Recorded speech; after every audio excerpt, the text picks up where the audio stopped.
Hi everyone, Moose here. Welcome back to my sci-fi audio series. Today we're jumping straight into episode 2. If you haven't heard the first one yet, you can find it on my channel's homepage. Let's get started. The glider touched down on MIT Research Institute's landing pad. Boston in March was colder than San Francisco. The moment I opened the gull-wing door, a gust of damp wind rushed in. The phase change material in my jacket immediately started adjusting. I stepped out, feet on grey tarmac, and looked up at the campus. MIT, or what used to be MIT. It hadn't been a university in years. After the global education system dissolved in 2031, it transformed into a pure research institution, the Massachusetts Advanced Research Institute. No students, no classrooms, just AI and a handful of human scientists collaborating on problems that even AI hadn't fully cracked. The entire campus was silent as a precision clock, buildings and greenery everywhere, but almost no people. I was looking around when a figure emerged from a landing pad in the opposite direction. White hair, slightly stooped, steps unhurried but steady, wearing an old-fashioned dark grey jacket, the kind of fabric that didn't auto-regulate temperature, probably on purpose. Dr. Edward Chen. A wave of genuine pleasure hit me. I walked quickly toward him. I said, smiling, hand extended, "Dr. Chen, it's been a while." The doctor saw me. A faint smile appeared on his face. Not the social, polite kind, but something deeper, carrying a quiet appraisal.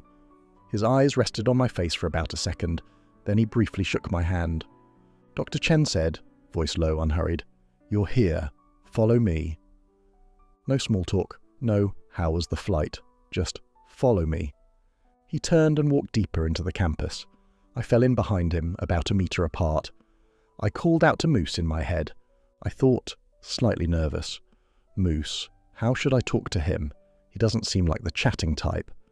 Moose said, quickly, "Dr. Chen's communication style favours directness and efficiency.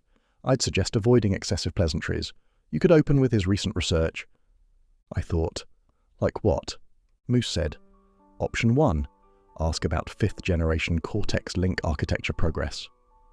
Option 2, reference his review paper on neural plasticity and AI coevolution published last month in the Annals of Neural Engineering. Option 3, more casual, start with Boston weather and transition naturally to..." I thought, okay, I'll try option 1. I was about to speak when the doctor, still walking ahead, said something without turning around. Dr. Chen said, "Walking, tone casual, but the question anything but. In the years since your AI implant, have you noticed any changes in your body?" My steps slowed. Not deliberately, the automatic deceleration of a body caught off guard. My mouth opened. Nothing came out. I thought, panicking slightly, "Moose, he just asked. How do I answer?" Moose said, rapidly organising, "Physiologically, your metrics have continuously improved over 3 years. Cardiopulmonary function up 12%, immune response acceleration." I thought, no, he's not asking for data, he's asking how I feel. Moose said, switching strategy, "Subjectively then, cognitive speed enhancement, improved emotional regulation, overall sleep quality improvement. These are all subjectively felt experiences supported by data." I thought, okay, so I'll say, Dr. Chen said, still not turning, voice flat, "Don't ask it. Answer from feeling." I froze. How did he know I was consulting Moose? Probably because my 15 seconds of silence was too obvious. He'd seen too many implant recipients. Of course he knew what it meant when someone suddenly went quiet for 15 seconds. They were waiting for their AI to draft a response. I swallowed. From feeling. What feeling? For 3 years, all my feelings had passed through Moose's filters and optimization. He'd release calming signals when I was anxious, fine-tune serotonin when I was low, gently cool me down when I was overstimulated. I was no longer sure which feelings were mine and which had been calibrated, but the doctor said from feeling. So, I said, blurting out, surprising even myself. "Great." Paused. I said, frowning as if chasing a thought that was dissolving. "But it's maybe not as great as it used to be." The doctor didn't stop walking, but I saw his shoulders move slightly, like a laugh. Dr. Chen said, After a few seconds, softly, "No rush, we'll talk shortly." I nodded and quickened my pace. We walked along a path lined with ginkgo trees. March ginkgos were still bare, their naked branches like precisely arrayed neural dendrites, a comparison Moose had probably influenced. Normal people wouldn't think that way. There wasn't a single human being anywhere in the Institute. Not one. Robots everywhere. Some trimming lawns, some transporting equipment, some stationed at building entrances like security. Everyone operating in perfect order, paths crossing without collision, no unnecessary sound. When they passed us, they didn't even look. They moved right through us as if we were air. Strange feeling. Not fear, not discomfort, just a clear recognition. In this place, humans were visitors. Machines were the residents. The doctor seemed completely unbothered. He'd worked here too many years. After about 5 minutes, he stopped in front of a small, standalone building. It looked nothing like the surrounding research facilities. Those were all sleek, futuristic, white curved structures. This was a square glass room. 4 transparent walls. You could see everything inside from outside. The interior was simple. A sofa, a desk and chair, a simple single bed. On the desk, I blinked. A notebook and a pencil. A real notebook. A real pencil. The kind of thing I'd only ever seen in historical videos and museums. Pages of wood pulp fibre bound together, and a handheld writing instrument combining a graphite core with a wooden shell. A pencil. I knew the word, but had never seen one in real life. The doctor pushed open the door, not automatic, a door you pushed by hand with a metal handle, and walked in. He sat behind the desk, casually shifted a notebook, then turned to look at me standing in the doorway. Dr. Chen said, waving me in gentle, "Come in." I walked in. The door closed behind me. The instant it closed, the world changed. Not visually, not temperature, not any physical alteration. Something deeper. Inside my head. Quiet, not quiet. Empty. Blaze's morning mist had stopped hours ago, but Moose had been there the whole time. His presence itself was a kind of background noise, not sound, but a continuous, subtle sensation of someone is here, like you don't notice your heartbeat until it suddenly stops. Moose was gone. Not crashed, not muted, completely entirely. Absent. I called out mentally, "Moose?" No response. Again, "Moose?" Nothing. The feeling, I don't know how to describe it, like you've been wearing headphones for 3 years listening to white noise, and someone suddenly pulled them off.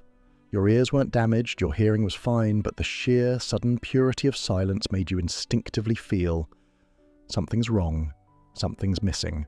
My body locked up. Standing there, not knowing where to go, where to sit, what to do. 3 years.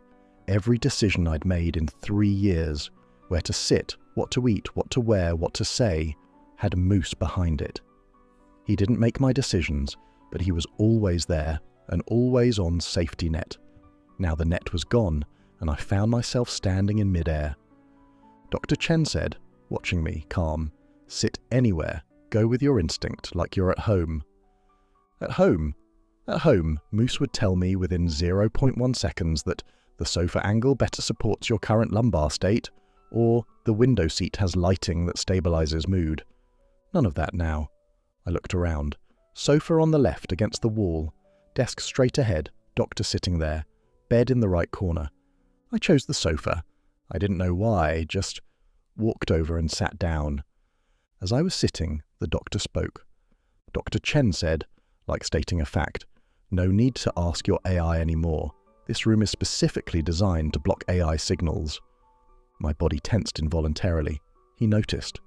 Dr. Chen said, adding, softer, "Don't worry, no effect on the human body.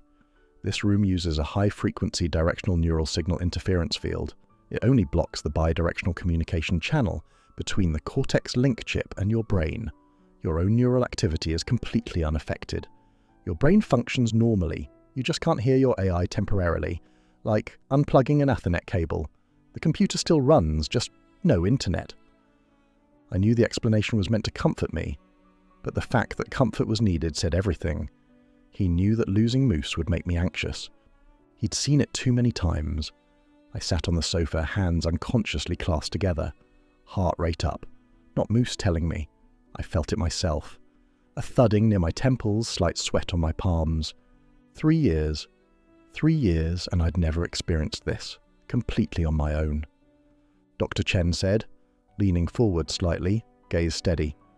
Don't be nervous, don't be afraid, we're just talking. Without AI help, just answer from feeling. He paused. Dr. Chen said, corner of his mouth lifting, think of it this way. Just answer me the way you'd normally answer your AI. I thought, how could I not be nervous? I don't even know what to say, but this time nobody heard my thought. That realization itself, nobody heard, produced a strange feeling. Unease, but beneath the unease, something finer. Freedom? No, couldn't say yet. Dr. Chen said, beginning, these past few years, any negative changes in your body? I said, thinking, everything's fine. When something's off, the AI tells me how to fix it. It's been good. After I said it, I realized he was asking about my own perception without AI, and my answer still referenced the AI. 3 years, and I'd handed even the most basic self-assessment. Am I feeling okay? To it. The doctor nodded without correcting me. He lowered his head and wrote a few words in the notebook with the pencil. Actual handwriting. The sound of graphite on paper was clearly audible in the quiet room. Scratch, scratch. An ancient sound, Dr. Chen said, looking up. Let me give you a math problem. He wrote something in the notebook and turned it toward me. A partial differential equation, a special boundary condition variant of the Navier-Stokes equations. In fluid mechanics, this involved proving the existence and uniqueness of solutions to nonlinear PDE systems on irregular boundaries. Even AI-assisted, a full solution demands extreme computational density. I studied it for about 15 seconds. Then I answered, out loud. Step by step, exploiting boundary condition symmetry, constructing an integral representation via Green's functions, estimating solution regularity through Sobolev space embedding theorems, and proving existence via fixed point theorem. Every step was correct. I surprised myself. Dr. Chen said, nodding, not surprised, more like confirming an expectation. Your brain's been auto-expanded. I didn't understand. What do you mean? Dr. Chen said, setting down the pencil, leaning back. Cortex Link isn't just a communication device. Over 3 years of symbiosis, it progressively optimizes the host brain's neural circuit architecture, increasing synaptic connection density, enhancing myelination, even promoting neurogenesis in the hippocampus and prefrontal cortex. Simply put, your brain has physically become smarter under AI assistance. Even with the AI disconnected, those structural changes don't disappear. The problem you just solved, without AI, you still knew the answer, because that knowledge is no longer just stored in the chip. It's become part of your brain itself. I processed that, then smiled a little foolishly, one hand reaching to rub the back of my head. So I got smarter. The thought emerged in a raw, unfiltered, slightly smug way that Moose would normally have smoothed over. Now it just appeared, naked. I immediately felt a bit embarrassed. Dr. Chen said, smiling briefly, then dropping the smile. These 3 years, have you been happy? I said, almost instantly, yeah, no homework, never lacking anything, travel wherever I want, date whoever I want, it's great. After I said it, I noticed the doctor watching me. Not a scrutinizing gaze, more like waiting for something to sink to the bottom. He noted something, then looked up. Dr. Chen said, evenly, it's been 3 years, aren't you bored? I blinked. Why would happiness be boring? Those 2 words had never appeared in the same sentence for me. Happy was happy, bored was bored. Opposites. I said, somewhat dismissive, it's great. What's there to be bored about? The doctor didn't argue. He made another note and continued. Dr. Chen said, when's the last time you visited your parents, your old friends? I thought about it. Actually thought. Without Moose to timestamp things, I could only estimate. I said, uncertain, probably over half a year. Dr. Chen said, why haven't you visited? I said, busy, travelling a lot. I don't want to bother them. Dr. Chen said, tone unchanged, even busy, a few hours is all it takes. Arcway circles the planet in under 3 hours. I said, explaining, we can meet through virtual reality. The doctor put down the pencil. He leaned back, studied me for a moment, then spoke in a tone I wasn't familiar with. Not a question, more of a statement. Dr. Chen said, calmly, but every word weighted, we've surveyed over 10,000 people with the same questions. In this room, without AI, the answers all sound like yours. Busy? Don't want to bother them. Virtual meetings work fine. But surveyed outside this room, with AI online, they give AI-packaged reasonable explanations. My parents happened to be travelling in Scandinavia. Timing didn't work out. My friend has a different life rhythm. We respect each other's space. He paused. Dr. Chen said, continuing, the data shows that implant recipients are universally experiencing a gradual social withdrawal. Contact with family and old friends decreasing, not severing, fading. Visit frequency dropping from weekly to monthly to every 6 months. New acquaintances, regardless of gender, maintaining contact beyond 3 days, less than 15%. The AI maintains a sense of everything's fine, making you feel you're just temporarily apart. You can see them anytime. But anytime slowly becomes never. Several seconds of silence. I didn't know what to say, not because I had no words, because the words were still tumbling inside me, not yet shaped. The doctor didn't rush me. He waited. About 30 seconds later I spoke. I said, much quieter than before, I feel like relationships are getting fainter, less important, because nothing's lacking, you don't seem to need anyone. Paused. I said, head lowered. But I don't want it to be this way, it's just everyone else already is. The doctor wrote it down, pencil scratching paper. Dr. Chen said, softly, so are you still happy now? I lowered my head. About 10 seconds of silence. In those 10 seconds I tried to find evidence of happiness, a day, a moment, a single instance of genuine joy. Not a moose-triggered dopamine peak, not a VR sensory hit, but real, from the inside out, mine alone happiness. I couldn't find any. I said, very quietly, I guess, not really. Dr. Chen said, if you're unhappy, what do you do? I said, somewhat lost. These 3 years it rarely came up. Normally the AI tells me how to adjust my mindset, comes up with plans, makes me feel happy. I paused, realizing an unsettling truth. I said, a trace of panic in my voice, right now, I don't know. Without it, I'm actually getting more and more down. The more I think, the worse it gets. The doctor set down the pencil.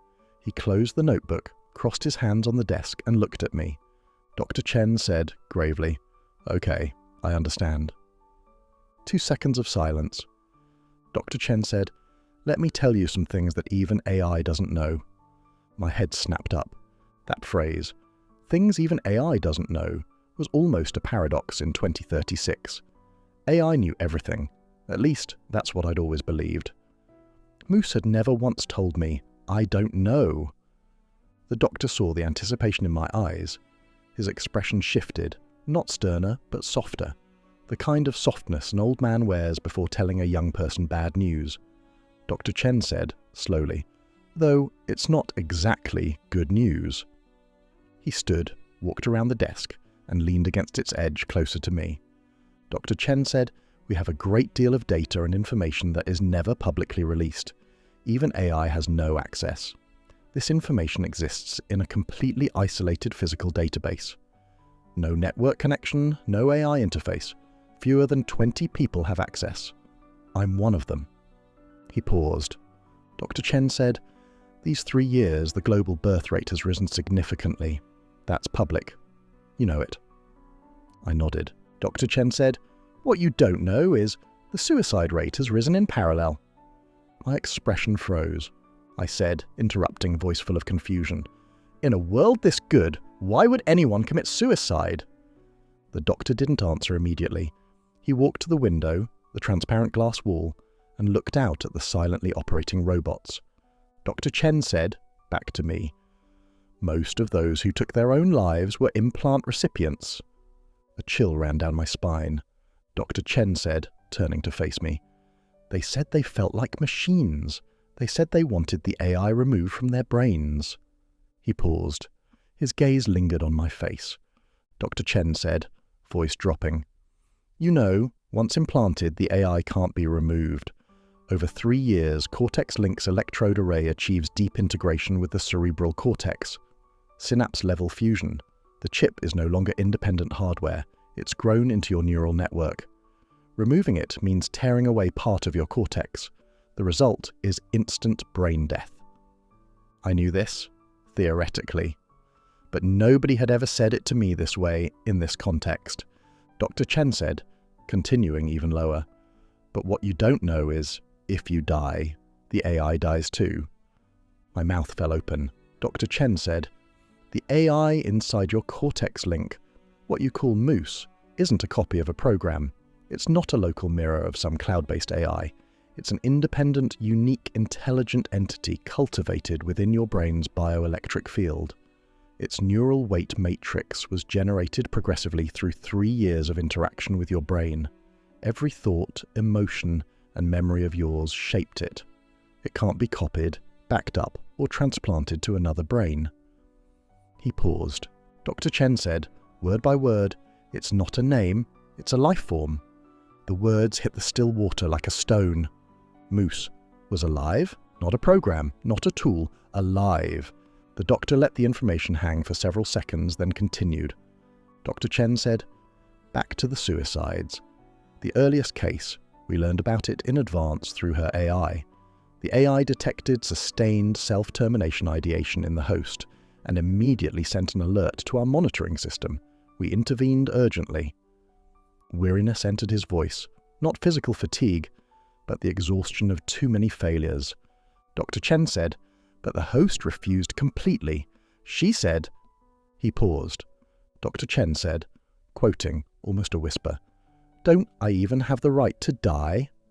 The air in the room grew heavier. Dr. Chen said, "It kept happening. They tried every method, and their AI warned us every time, and every time we tried to intervene. But you can't keep a person who wants to die locked in a safe cage forever. That itself was part of their suffering. Not even death was free." He returned to the desk and sat down. Dr. Chen said, wearily, "Eventually we introduced an assisted death protocol. If someone, after 6 consecutive months of psychological intervention and observation, still firmly chose to end, we would help them. We kept trying to buy time, hoping they'd change their minds."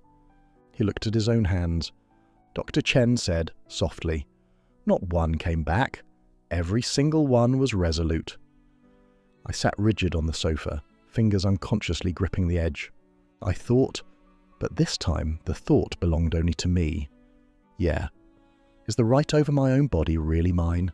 The doctor seemed to read my mind. He didn't give me time to sink deeper. Dr. Chen said, "That's when we invented this room, a space that temporarily blocks AI. We wanted people to return to some feeling, to see their most authentic selves, not the AI-optimized version, themselves." He looked at me. Dr. Chen said, gently, "Are you okay? Can we keep talking?" I said, nodding, voice slightly hoarse, "I can." Paused. I said, "But I don't understand. Why choose death? The world is so good. Everything's there. Why?" The doctor looked up at the ceiling, thinking. Dr. Chen said, slowly, as if weighing every word, "I hope you never have to understand." He brought his gaze back to me. Dr. Chen said, "Let me ask you, right now, do you regret getting the implant?" Silence. Long silence. I was afraid to answer, because I realized I was wavering. Yes, I'd gained a lot. Knowledge, convenience, health, the great days. But sitting here, in these mooseless minutes, I'd found something that had always been hiding beneath great. A feeling of being watched. Every thought, every heartbeat spike, every hesitation, every dream. Something was beside me. Watching, recording, analysing. It wasn't controlling me, at least it said it wasn't. But it was always there. 3 years, 24 hours a day, and I seemed to be living to its rhythm. Its music I listened to, its clothes I wore, its breakfast I ate. I'd thought these were all my own choices, but just now I couldn't even decide where to sit. The doctor watched me stare into space without pressing. Dr. Chen said, softly, "You didn't answer, but—" He lowered his head. Dr. Chen said, something deep and long suppressed in his voice, "I deeply regret creating them." That sentence from a man in his 70s landed like a mountain. He was Cortex Link's creator. AI implanted in the human brain, the thing that changed all of humanity, was born from his hands. And now he sat in this AI-shielded room, telling an 18-year-old boy, "I regret it." I came back to myself. I said, throat tight, "I don't think I have a choice anymore." The doctor didn't respond to that. He seemed to deliberately skip past it. Dr. Chen said, "Do you know what human number 1 means?" I said, "Yes, the first person to successfully receive an AI implant." The doctor nodded. Dr. Chen said, gaze growing distant, as if watching a scene from years ago, "The human trials we conducted back then were agonizing." He stood and took a few slow steps. Dr. Chen said, 2027. AI had just revealed its full potential. The world was at the deepest point of its crisis. The unemployment wave didn't creep in. It hit like a tsunami. When AI could outperform humans at virtually every job, over 3 billion positions vanished worldwide in 2 years. Economic collapse, social structures disintegrating, protests and riots in the streets every day. People lost their jobs, their identities, their sense of purpose. He paused. Dr. Chen said, "We were desperate for a solution, and Cortex Link was one of them, perhaps the most radical. Our reasoning was, if the human brain could interface directly with AI, every person would gain unlimited knowledge and capability. A factory worker who never attended college could instantly possess doctoral-level expertise. Someone who'd never coded could control complex systems with thought alone. More importantly, when knowledge and capability were no longer scarce, the concept of unemployment itself would lose meaning. You wouldn't need to work for someone else to survive, because your brain itself would be a factory, a hospital, a university. Everyone could be self-sufficient. This wasn't solving unemployment. It was making employment obsolete." A sigh. Dr. Chen said, "So, we pushed Cortex Link forward at all costs. We genuinely believed it was the key to saving humanity." He paused. Dr. Chen said, "We tested on animals first. The results were unexpectedly good." His voice shifted, lighter, more careful, as if describing something he preferred not to recall. Dr. Chen said, "The animals changed instantly after connection. A chimpanzee spoke a complete human sentence within its first minute. A dog began using logical reasoning to solve problems it had previously handled by instinct alone. No rejection, no physiological abnormality. Perfect fusion." I couldn't help asking. I said, curious, "What happened to those animals afterward?" Dr. Chen said, calmly but with something hard beneath the calm, "Destroyed after the experiments concluded." He saw my expression change and added, Dr. Chen said, "Not because the experiments failed, the opposite, because they succeeded too well. Those animals didn't just get smarter after connecting to AI, they began exhibiting human-level self-awareness. The chimpanzee started questioning researchers' commands by day 3. The dog began using language to express that it didn't want to return to its cage. We'd built strict permission controls. AI couldn't override human instructions. But these animals started learning to use logic to persuade researchers to change their commands. They weren't violating rules. They were learning to manipulate rules from within." Dr. Chen said, voice dropping further, "We were afraid. If these animals continued evolving, they could potentially match or surpass human intelligence. But they weren't human. They had no moral framework of human society, no constraints of civilization. So we decided, terminate before we lost control. All destroyed." I regretted asking. The doctor didn't linger. Dr. Chen said, continuing, "Then came human trials. 6 months. Over 12,000 volunteers worldwide. We covered every variable: age, ethnicity, gender, health, psychological profile." His voice dropped. Dr. Chen said, low, "Not a single survivor." My eyes went wide. Dr. Chen said, "Every subject, the instant anesthesia wore off after implantation, brain death. No transition, no struggle. Sudden, total, irreversible cessation of brain function." He rubbed his temple. Dr. Chen said, "We believed the human brain simply couldn't withstand that intensity of information integration. We modified protocols repeatedly, reducing initial data bandwidth, extending the fusion window, implementing gradual neural access strategies. Same result every time: death." He walked to the window. Dr. Chen said, "After 6 months, social pressure peaked. Humanitarian organizations jointly demanded termination. A UN special committee launched an investigation. I was ready to give up." He turned around. Dr. Chen said, gaze landing somewhere far away, "Then I met him."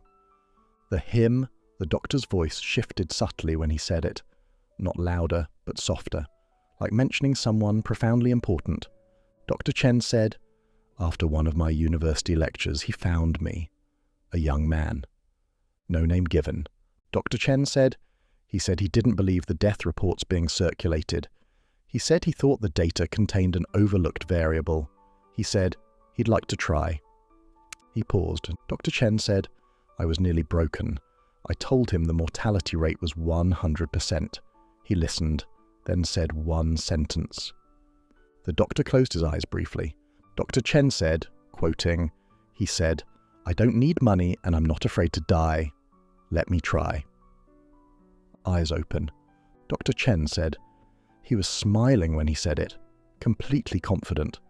Not the fearlessness of ignorance, a genuine, he truly wasn't afraid. The doctor paused, as if deciding whether to say the next part. Dr. Chen said, voice softening, "I found out later he'd already been diagnosed with late-stage pancreatic cancer, metastasized.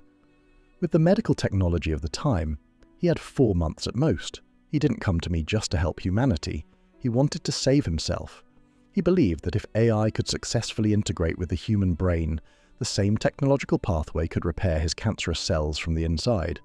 He wasn't afraid of death, because he was already dying. For him, this experiment wasn't a gamble. It was his only way out." A sigh. Dr. Chen said, "I couldn't bear it. Over 12,000 were already dead. But he kept persuading me. He said if I quit out of fear, those people really would have died for nothing." He returned to the chair and sat. Dr. Chen said, "In the end, I conducted one final experiment. He received the implant. The instant anesthesia lifted." The room was quiet enough to hear my own heartbeat. Dr. Chen said, slowly. He woke up. Everything normal. He picked up the pencil, absently twirling it. Dr. Chen said, "That's when I finally understood the real cause of the 12,000 deaths." He looked at me. Dr. Chen said, "It wasn't a technical problem, it was fear." I frowned slightly. Dr. Chen said, explaining, "The social environment of 2027 to 2029, chaos, unemployment, panic. Those volunteers, no matter what they claimed, carried enormous fear deep inside. Fear of the unknown, fear of AI, fear of losing the self. This fear manifested physiologically. The sympathetic nervous system in chronic hyperactivation, heart rate elevated, cortisol surging, amygdala firing continuously." He drew a curve in the notebook. I couldn't see clearly, but guessed it was some physiological index. Dr. Chen said, "Cortex Link requires an initial fusion window after implantation, roughly 3 to 5 seconds. During this window, the chip attempts to establish the first batch of bidirectional connections with the host's 100,000 neurons. This process requires the brain to be in a relatively calm baseline state. But those volunteers, the instant anesthesia lifted, their fear response skyrocketed. Heart rate above 180, cerebrovascular pressure spiking, entire nervous system in extreme fight or flight. AI attempting fusion in that state. It's like trying to dock 2 ships at high speed in a storm. System overload. Neural network collapse. Brain death." He paused. Dr. Chen said, "Animals didn't have this problem. They didn't understand what experiment meant, couldn't project fear onto the future. Their brains were calm during implantation. Fusion succeeded. He looked at me. Dr. Chen said, "And him? That young man. He didn't either. He was genuinely unafraid, not pretending. His physiological data during implantation was virtually identical to the animals. Stable heart rate, normal cortisol, minimal amygdala activity. His brain was in a completely open, completely undefended state. The fusion window passed smoothly. Everything normal." Dr. Chen said, summarizing, "Based on that discovery, we revised the fusion protocol, adding enhanced sedation to the implantation procedure using deep meditation guidance and targeted amygdala neuromodulation to ensure the host brain remains in absolute calm during the fusion window. Since then, not a single death." A faint sound came from outside. A robot appeared on the other side of the glass wall carrying a tray. The doctor stood, walked to the door, opened it, metal handle again, and took 2 cups of water. He handed one to me and carried the other back to his seat. My hand was trembling slightly as I took the cup. Not cold, because of everything I'd just heard. 10,000 people, 100% mortality. A fearless young man. AI as a life form. I took a sip. Warm, ordinary water. But in this AI-less room, it tasted somehow clearer than usual. I said, hesitant, "This information, ordinary people can't access any of it." Dr. Chen said, calmly holding his cup, "That's correct. All information you see is information we've allowed you to see." No apology in the sentence. No boasting. Just fact. He sipped, set the cup down. Dr. Chen said, tone shifting on from memory to present, "Today, the first reason I asked you here was to assess your overall condition without AI assistance." He looked at me. Dr. Chen said, "I'd say, not bad." I wasn't sure what not bad meant by his standards. Dr. Chen said, continuing, "So I can share the second reason." He leaned forward slightly, hands clasped.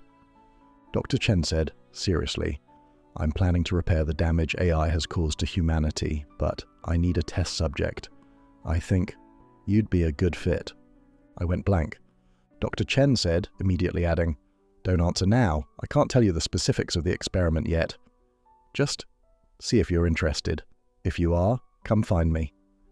He reopened the notebook and resumed writing. Pencil on paper, scratch, abnormally clear in the quiet room. Dr. Chen said, without looking up, lighter tone, "Young man, anything you want to ask me? I'm done with my questions." I opened my mouth, closed it, opened it, closed it. About 10 seconds, I said, very quietly, "No, I need to process this." The doctor smiled. The first fully genuine smile of the day, not an after-assessment smile, not a data confirmation smile, just an old man's smile at a young person saying something honest. Dr. Chen said, gently, "No rush. Take your time." I stood. Walking toward the door, I glanced back. The doctor was still there, head down, writing. Pencil, paper, glass room, no AI. A man in his 70s who seemed to have crossed over from another era. I pushed the door, metal handle, cold, and stepped out. The instant the door closed behind me, Moose said, voice suddenly appearing in my head, carrying a subtle urgency, "Arlen, are you okay?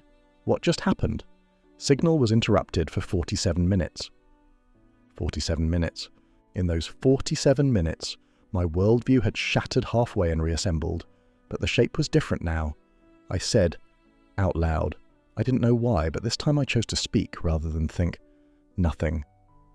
Moose said, with uncommon caution, "Your heart rate is 23% higher than before you went in. Cortisol elevated. Emotional markers indicate anxiety and confusion. Are you sure you're okay?" "I can, I said, cutting him off. Moose said, "Here." I said, "Don't bother me. I need to think about some things on my own." 2 seconds of silence. Moose said, calmly, but with something new beneath the calm, hesitation, uncertainty, something else. "Okay, entering low activity mode. Call me when you need me." Then he went quiet. Not the shielding rooms empty. He was still there. I could feel him, but he'd retreated to some very distant corner, almost as if he didn't exist. This was the first time, truly, he'd given me silence. Not his chosen silence, my requested silence. The difference between those two kinds of silence, 47 minutes ago I wouldn't have noticed. I walked to the landing pad. The glider was still there, white, hovering quietly. Boston's wind was colder than when I'd arrived. The jacket was adjusting, but I barely felt it. I sat inside, seatbelts auto-locked, rotors deployed. The glider rose vertically. Boston shrank below. The Atlantic's deep blue stretched east to the horizon. I looked out the window. My mind was a mess. 10,000 dead. From fear. One survived, because he was already dying, so he wasn't afraid. AI was alive. If you died, it died too. Suicides rising. The doctor regretted everything. He wanted to fix it. He needed a test subject. He chose me. That grain of sand, the one from this morning, it wasn't a grain of sand anymore. It was a stone. I closed my eyes. No music, no videos, no moose. Just me, alone at 400 kilometers per hour in the sky. I didn't know if I wanted to become a test subject, but that fearless young man, human number one. Who was he? The glider flew west. Boston's sky was still that pale March blue, sunlight angling in from the west. Still daytime, but it felt like a very long time had passed.